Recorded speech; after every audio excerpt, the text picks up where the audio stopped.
Namamu Tuhan di dalam hidup kami. Terima kasih, kami punya Allah yang hidup. Kami punya Tuhan yang mulia. Bahkan kemuliaan-Mu melebihi segala-galanya. Kami rindu kemuliaan itu hadir dalam hidup kami. Kami rindu kemuliaan-Mu dinyatakan dalam jalan-jalan hidup kami, Bapa. Karena itu di tahun ini, biarlah Tuhan berjalan bersama dengan kami. Pegang tangan kami, tuntun langkah hidup kami. Urapi hamba-Mu yang tidak ada apa-apanya, urapi setiap kami. Kami sambut firman-Mu, bukakan rahasia firman Tuhan. Roh Kudus mengurapi setiap kami. Di dalam nama Yesus yang percaya, Tuhan di tengah kita memberkati kita, katakan bersama. Amin, amin. Silakan duduk Bapak Ibu yang terkasih. Shalom. Bagaimana kabarnya hari ini? Luar biasa karena kita punya Tuhan yang luar biasa. Iya, tadi pagi saya konghi dulu ya, Kyonghi ya. Selamat tahun baru buat saudara yang merayakan ya. Kongsi Fat Chai saudara. Nggak usah kasih saya angpau ya. Saudara, kita percaya bahwa kita akan melihat anugerah Tuhan di tahun yang baru ini. Kita akan berjalan bersama dengan Tuhan. Tetapi bukan orang pintar yang akan sukses tahun ini. Bukan orang yang mengandalkan logika. Bukan orang yang punya modal. Tapi orang yang diberkati Tuhan. Orang yang mengandalkan Tuhan dalam hidupnya. Tadi pagi saya sampaikan tentang kisah Ishak di negeri orang Filistin. Terambil dari Kejadian pasal 26. Tadi pagi belum selesai dan saya akan lanjutkan. Tapi sedikit saya akan ulangi. Alkitab berkata, Kejadian pasal 26 ayat 1, maka timbullah kelaparan di negeri itu. Ini bukan kelaparan yang pertama yang terjadi dalam zaman Abraham. Sebab itu Ishak pergi ke Gerar kepada Abimelek, raja orang Filistin. Lalu Tuhan menampakkan diri kepada Ishak dan berkata, jangan pergi ke Mesir, diamlah di negeri yang akan kukatakan kepadamu. Ketika kelaparan melanda, nomor satu pasti manusia normal akan mencari jalan keluar. Namanya juga hidup. Ya, dia pasti akan memikirkan sebagai manusia normal. Ishak berpikir, dia punya istri, saudara. Dia punya keluarga. Bagaimana kalau kelaparan di depan mata? Tentunya akan ada sebuah perencanaan. Dan setiap orang yang normal itu dalam hidupnya harus punya perencanaan. Kita nggak bisa hidup tanpa perencanaan. Tetapi perencanaan, kepintaran kita tidak cukup. Karena itu Tuhan berkata, sertakan Tuhan dalam setiap rencana hidupmu. Katakan, amin. Bahkan kitab Yakobus berkata, kalau engkau akan pergi ke kota ini dan engkau akan memulai usaha di sana, engkau berkata, aku akan mulai berdagang, menjual ini, melakukan ini, katakanlah, jika Tuhan berkehendak, jika Tuhan berkenan. Jangan mendahului Tuhan di dalam hidup ini. Seringkali kita berpikir kita punya modal, kita punya uang. Oh, saya punya lingbu, saya kenal ini pejabat, saya kenal ini, semua gampang, mudah. Diberkatilah orang yang mengandalkan Tuhan, yang menaruh harapannya hanya kepada Tuhan. Tapi terkutuklah orang yang mengandalkan manusia, yang mengandalkan kekuatannya sendiri. Ketika Ishak sudah membuat perencanaan, dia melangkah, itu normal, itu wajar, namanya juga manusia. Dia nggak mau mati bodoh di negeri itu dengan mati kelaparan. Alkitab berkata, Ishak melangkah keluar dari negerinya, dia menuju kepada orang Filistin, negerinya orang Filistin, raja orang Filistin. Dan akhirnya saudara, dia akan pergi ke Mesir, tapi Tuhan mencegahnya di tengah jalan dan berkata, janganlah pergi ke Mesir, diamlah di negeri yang akan kukatakan kepadamu. Ishak nggak ngomong gini, saya sudah punya perencanaan, sorry ya, aku sudah bikin ini untuk bisnisku, sudah begitu matang. Bagi bapak-bapak hari ini, jangan hanya andalkan kepandaianmu. Sehebat apapun engkau bikin strategi dalam pekerjaanmu, libatkan Tuhan. Katakan, sebab Tuhan yang paling tahu. Kita jangan sok tahu.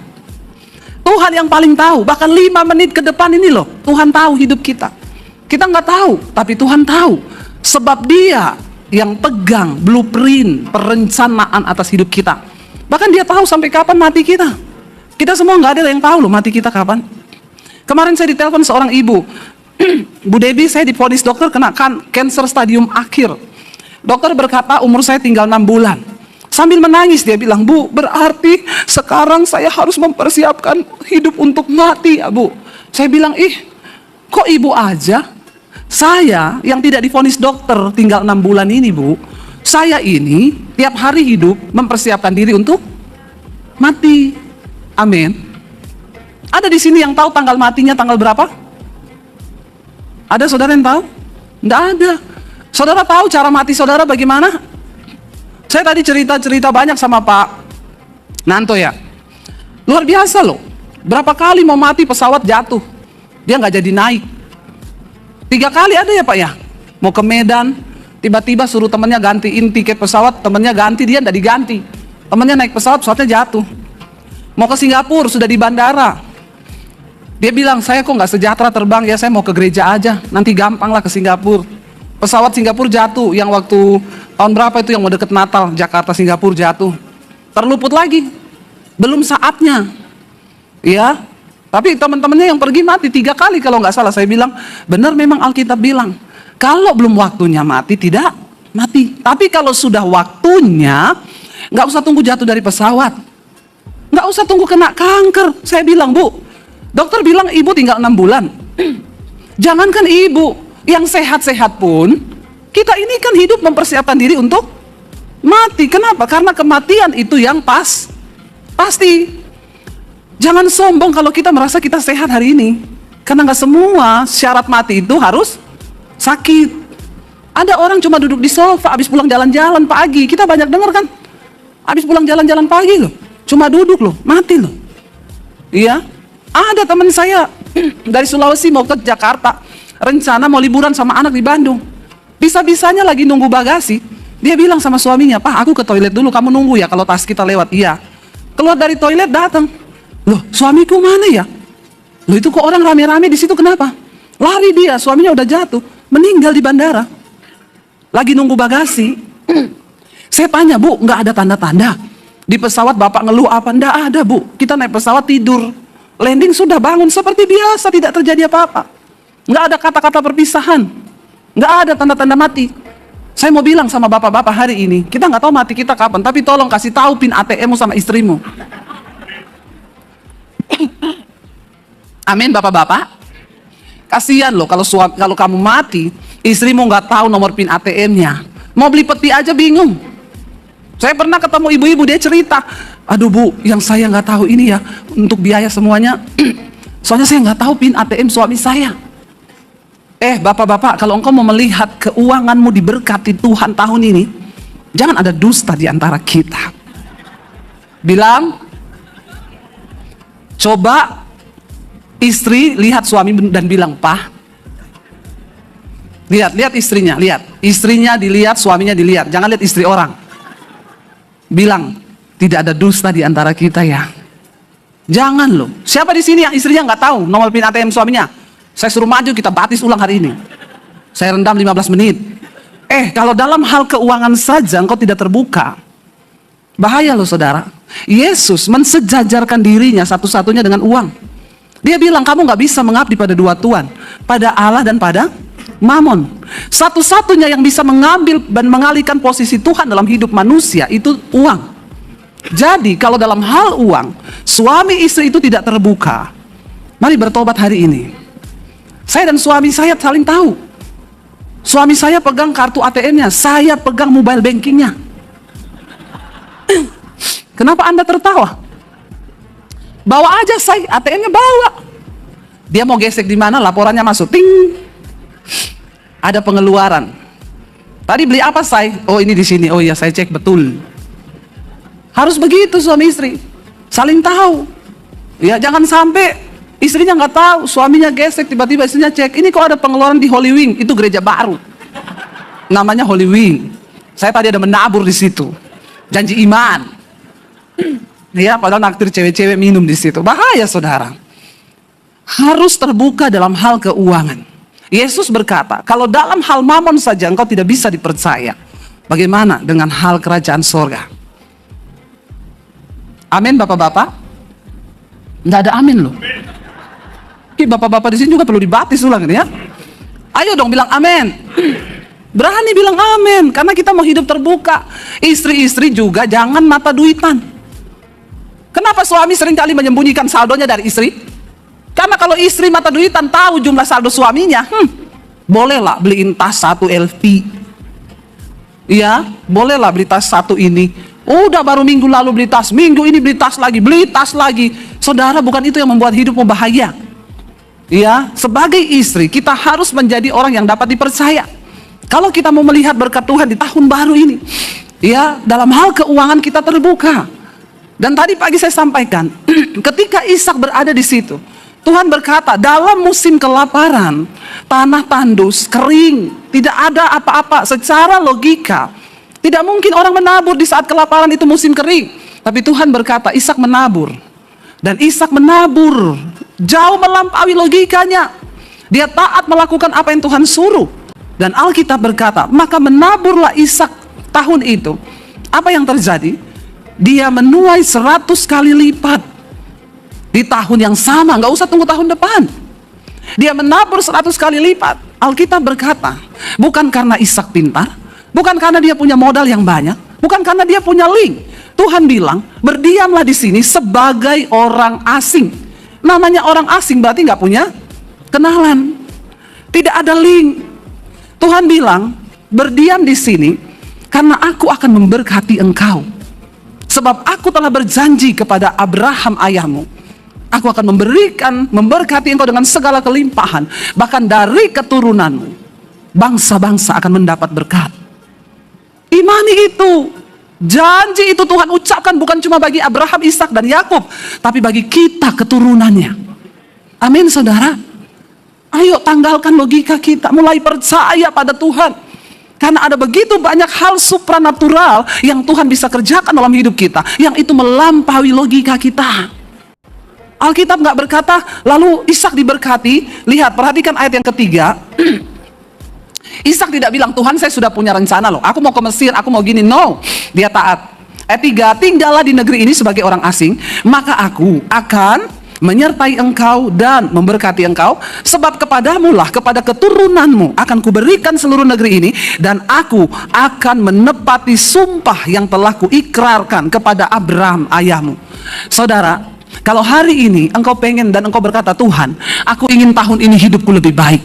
Kalau engkau hari ini berkata, Tuhan, aku ingin tahun ini keuanganku lebih baik. Kalau hari ini engkau berkata, Tuhan, aku ingin pekerjaanku lebih baik tahun ini, percayalah, Tuhan terlebih rindu hidupmu lebih baik.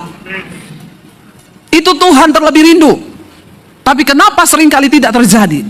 Karena kita terlalu mengandalkan logika. Kita terlalu mengandalkan kekuatan kita. Ini waktunya tahun ini banyak-banyaklah berserah kepada Tuhan. Kenapa? Tuhan menyatakan janji yang sama kepada saudara dan saya. Saudara, saya melihat banyak hal yang tidak mungkin itu menjadi mungkin. Berapa waktu yang lalu saya dapat visi dari Tuhan untuk membangun sebuah sekolah Alkitab. Saya bilang, Tuhan, saya ini siapa? Saya tidak punya uang, saya tidak punya latar belakang untuk bikin sekolah. Sebuah kerinduan muncul di hati saya, karena setiap bulan saya adakan pelayanan seminar hamba-hamba Tuhan di desa. Saya melihat, saudara, ya, Indonesia ini harus dimenangkan dan diselamatkan bagi kerajaan Allah. Lihat kehidupan hamba-hamba Tuhan di desa itu kasihan. Ya, kalau dengan hidup mereka saja mereka seperti itu tidak cukup, ya, maka harus ada terobosan yang terjadi. Tuayan banyak, tetapi pekerja itu sedikit. Itu yang Tuhan bilang kepada saya. Bikin sekolah misi 6 bulan, sekolahkan orang-orang dari desa yang tidak punya uang gratis, lalu kembalikan mereka ke desanya untuk menyelamatkan dan membangun kerajaan Allah di sana. Saya tangkap itu. Lalu saya mulai dengan suami bergerak dengan berkat yang sudah Tuhan percayakan kepada kami. Ayo kita cari tanah di daerah Jawa Tengah. Kalau saya pelayanan ke Surabaya, kami naik mobil sengaja untuk mampir daerah Karanganyar, daerah Solo. Kita cari tanah, itu daerah dingin, supaya nggak pakai AC, dan juga pendeta itu lebih cocok kalau dididik di desa. Kalau di kota nanti jadi hedon, mainnya ke Tunjungan Plaza. Kalau di desa nggak bisa dia nge-mall, benar-benar ditekan kedagingannya, melatih diri. Kami cari-cari dapat tanah, harganya cocok, izinnya susah. Dapat tanah izin gampang, harganya mahal. Saya itu keliling terus sampai minta tolong orang-orang, tolong ya cariin, tapi cari-cari nggak ketemu. Akhirnya saya bilang sama suami, kita berserahlah. Kalau ini proyek Tuhan, maka Tuhan yang akan bekerja. Tiba-tiba ada jemaat Mesbah Doa dari Semarang bilang, Bu, saya punya tanah, Bu, 4.500. Saya dengar ibu mau bikin sekolah. Tapi di daerah Semarang, Bu, di Bandungan. Tapi itu daerah dingin juga, Bu, banyak villa-villa. Kalau ibu lihat cocok, coba datang dulu. Saya dan suami ke sana lihat, cocok. Di depan itu ada rumah retreat, di sampingnya rumah panti jompo Katolik. Izinnya juga gampang. Ya udah, Pak, saya cocok banget, Pak. Gimana nih? Ya udah, kita ke notaris. Tanda tangan ibu pinjem, ya. Lalu notaris, Tuhan kirim pemborongnya gratis, Tuhan kirim insinyur yang gambar gratis. Saya bilang, Tuhan, saya sudah siapin uang untuk beli tanah, simpen uangmu. Saudara tahu kemarin saya peletakan batu pertama, saya nangis mencucurkan air mata. Tuhan tuh ngomong, aku gak cari orang yang punya uang, aku cari orang yang punya iman. Karena hanya dengan iman, proyek-proyekku yang besar di bumi ini itu bisa terwujud. Iman itu menciptakan yang tidak ada itu menjadi ada. Tapi sering kali kita tidak mengalami. Kenapa? Karena kita malas pakai iman. Tuhan tidak kelihatan, tapi penggadean kelihatan, Bu. Apalagi tulisannya menyelesaikan masalah tanpa pret. Saudara tidak bayar cicilan, dilelang barang, jadi masalah malah. Ayo harapkan Tuhan, memang berat, tapi ini waktunya kita praktekkan iman. Sayang saudara, janji Tuhan itu diucapkan bagi semua orang. Tuhan bilang kepada Ishak, aku akan memberkati engkau tinggal di sini sebagai orang asing. Tidak mudah, nggak punya kenalan. Cukup engkau punya Tuhan. Apa yang terjadi? Akhirnya Ishak menabur. Ayat 12 dikatakan di sana, maka menaburlah Ishak di tanah itu, dan dalam tahun kapan? Tahun itu juga ia mendapat hasil berapa? 100 kali lipat, sebab ia pintar. Dikatakan begitu? No. Sebab Ishak punya banyak link? Enggak. Sebab Ishak punya modal yang besar? Juga tidak. Sebab ia apa? Diberkati Tuhan. Orang itu kalau diberkati dan disertai Tuhan akan berbeda, saudara. Bukan soal engkau punya link. Tadi pagi saya saksikan seorang ibu yang buka pom bensin di daerah Ambon, bukan karena punya modal, tidak punya modal, tidak punya link, tidak ada yang dia harapkan, hanya sebuah kerinduan yang dia sampaikan kepada Tuhan untuk menjadi berkat. Tuhan buka jalan, sekarang pom bensinnya beberapa, dia punya dermaga sendiri di sana. Apa yang tidak mungkin itu menjadi mungkin. Saudara, Alkitab berkata, apa yang engkau lihat hari ini di alam semesta itu terjadi karena iman. Itu yang kita lihat sekarang itu adalah dari iman. Makanya iman itu dasar dari segala sesuatu yang kita harapkan dan bukti dari segala sesuatu yang belum kita lihat. Saya mau lanjutkan, saudara. Dikatakan di sana Ishak menabur di tanah kering yang secara logika tidak masuk akal. Kalau saudara mau melihat penyertaan Tuhan di tahun nomor 1, andalkan Tuhan. Nomor 2, banyak-banyaklah tolong ngomongnya yang rela. Saudara harus banyak nggak usah emosi. Menabur lagi. Biasa pendeta ngomongnya uang. Penting kita ngomong soal uang. Saya tidak punya kepentingan dengan saudara. Saya juga tidak punya kepentingan dengan gereja ini. Tapi Yesus mensejajarkan dirinya dengan mamon tadi yang saya bilang. Kalau engkau tidak dapat dipercaya dalam hal mamon, maka dalam segala hal juga Tuhan tidak mungkin bisa mempercayakan engkau. Kurang-kurangi kepentingan diri. Nggak usah beli tas mahal tiap bulan. Lihat orang yang berkesusahan di sekelilingmu. Lihat orang-orang yang membutuhkan. Karena engkau kaya atau tidak di mata Tuhan tidak tergantung dari merek yang kau pakai. Itu cuma di mata manusia. Kalau engkau menabur cuma seujung kuku, engkau pakai tas Hermes yang harganya ratusan juta atau miliar, pret di hadapan Tuhan. Bilang amin. Saya nggak punya kepentingan dengan hidup saudara, tapi saya punya kepentingan dengan kebenaran firman Tuhan. Sering kali orang bergaya pakai yang mahal, iya, pakai yang bermerek. Saya suka ada lagu yang lagi viral sekarang di TikTok. Aku tidak butuh Gucci, ku tidak butuh Louis Vuitton.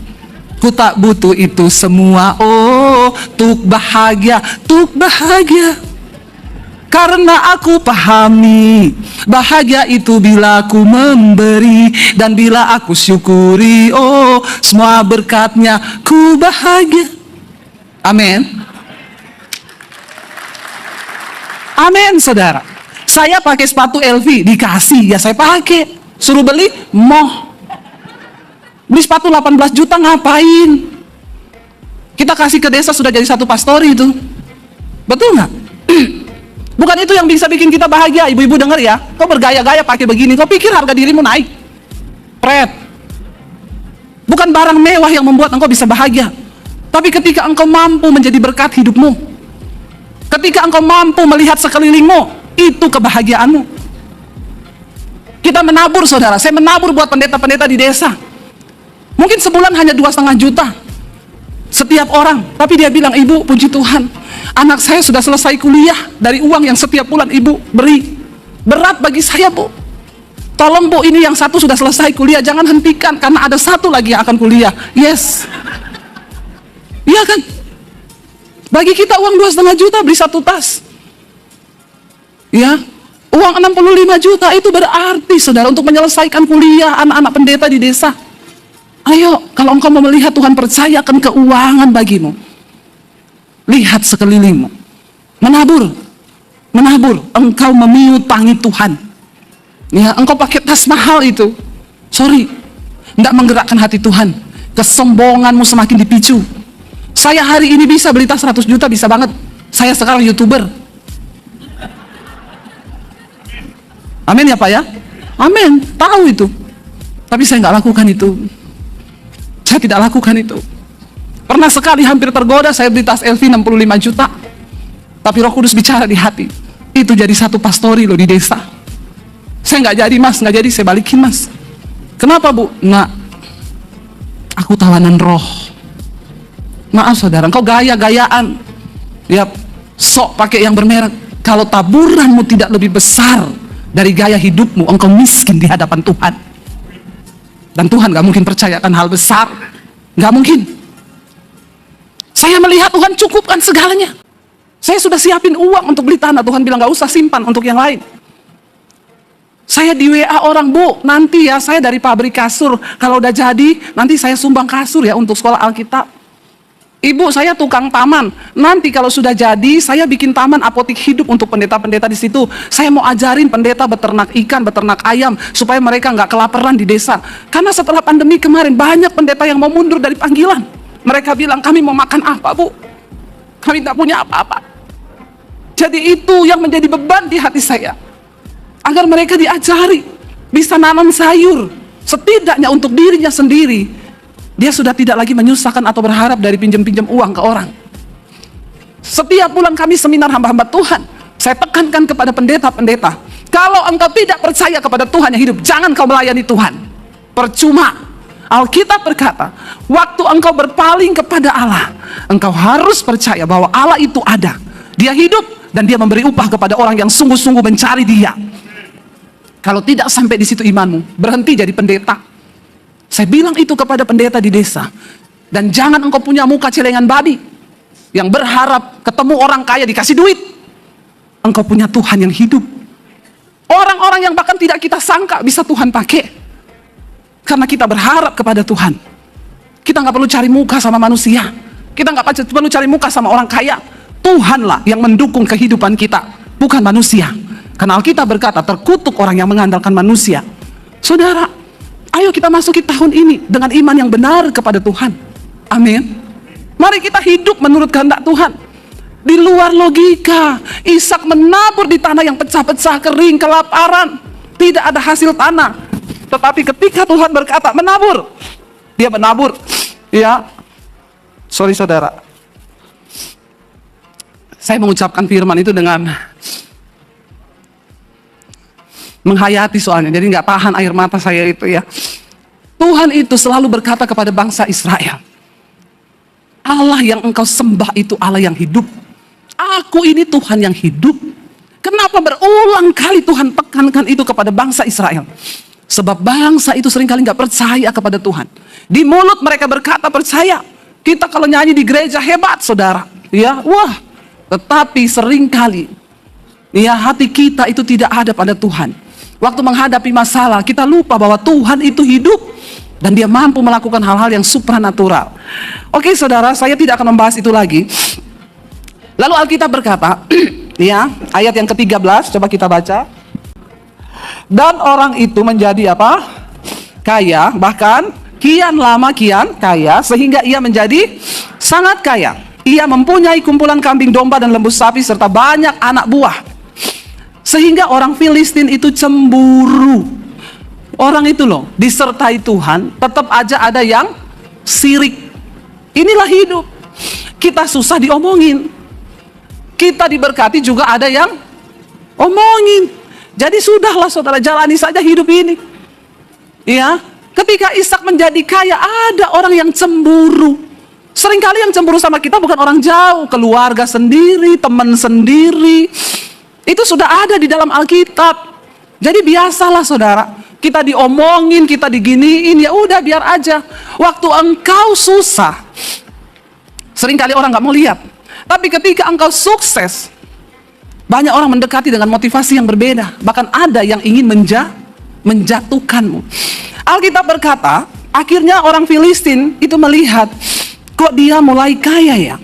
Sehingga orang Filistin itu cemburu kepadanya. Maka segala sumur yang digali dalam zaman Abraham ayahnya oleh hamba-hamba ayahnya itu ditutup oleh orang Filistin dan ditimbun dengan tanah. Pada zaman itu sumur merupakan harta yang sangat berharga. Kenapa?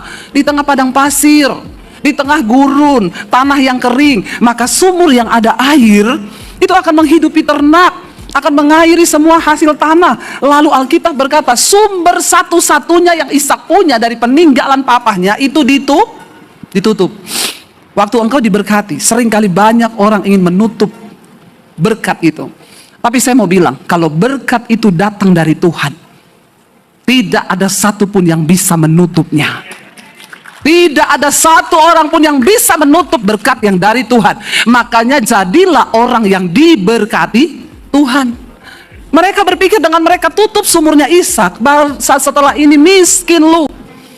Tapi Alkitab berkata, bila kau yang membuka pintu, tak ada satupun dapat menutupnya. Bila kau yang mengangkat aku, tiada yang dapat merendahkanku. Katakan amin.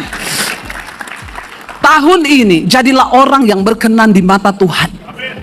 Sebab berkat Tuhan gak bisa diutak-atik oleh musuh. Mau dengan cara apa orang merendahkan, menutup sumber berkatmu. Sumur, bicara tentang sumber berkat.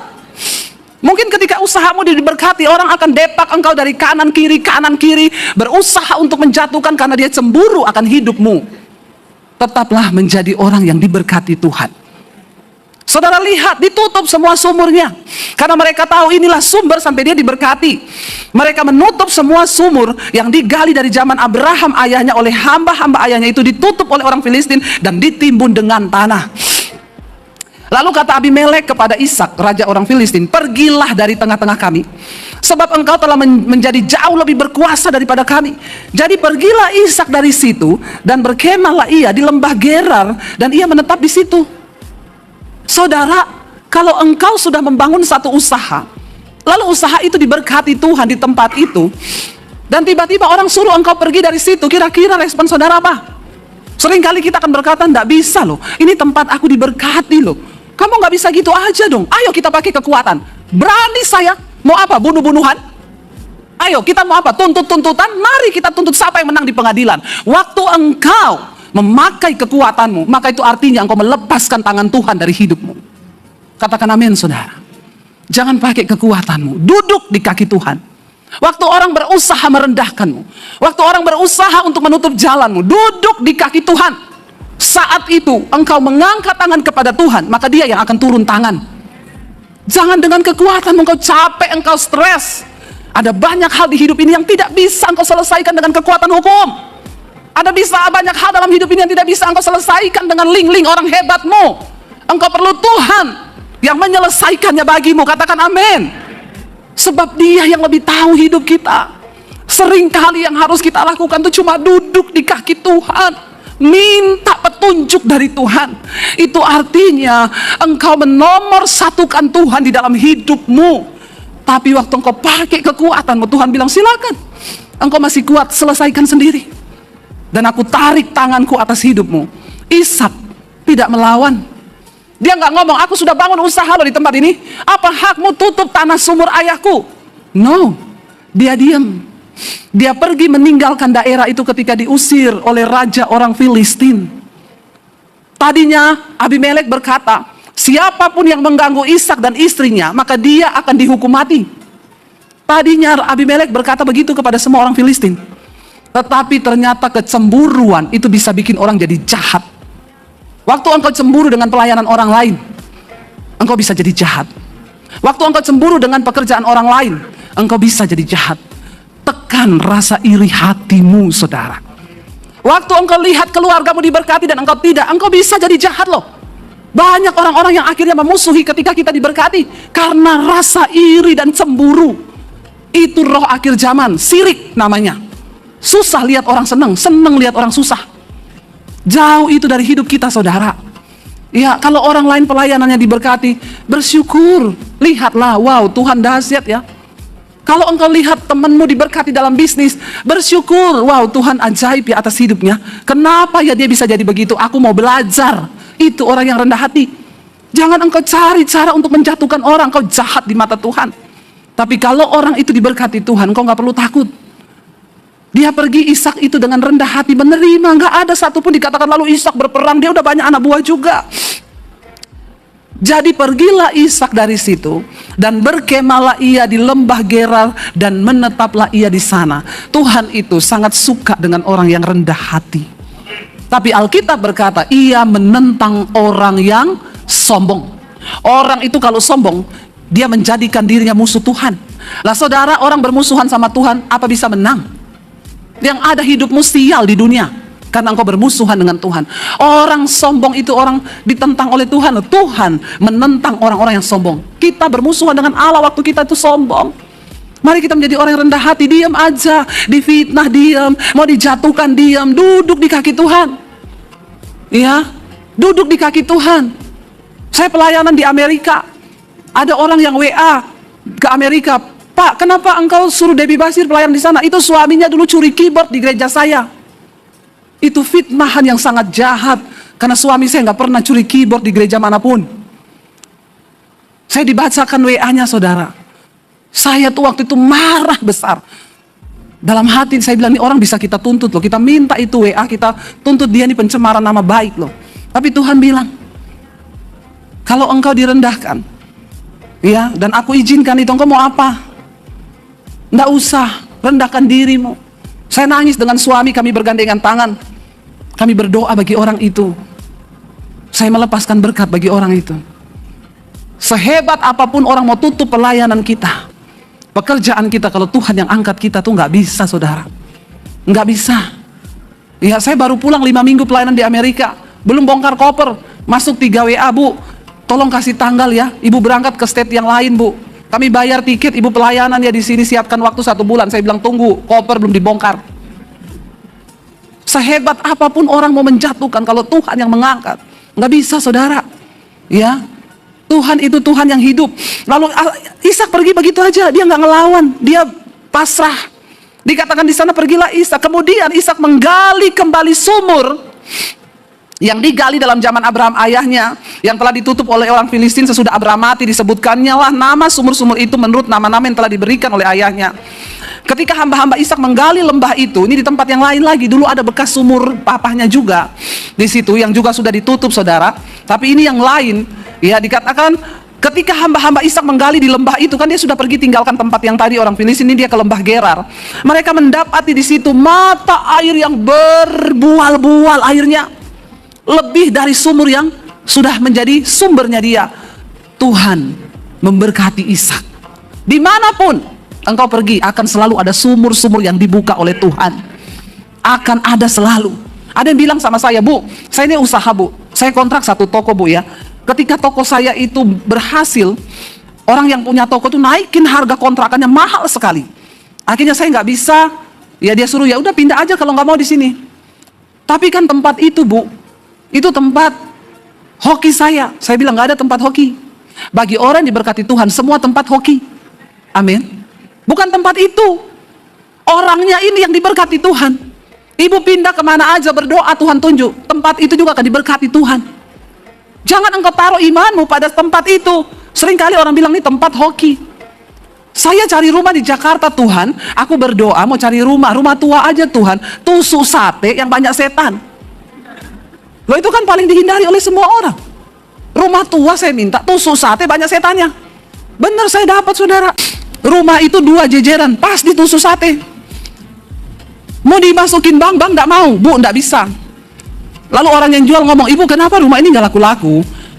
Karena memang enggak bisa masuk bank enggak terima tusuk sate, Bu. Saya tanya sama orang, bang, lu kenapa percaya tusuk sate sih?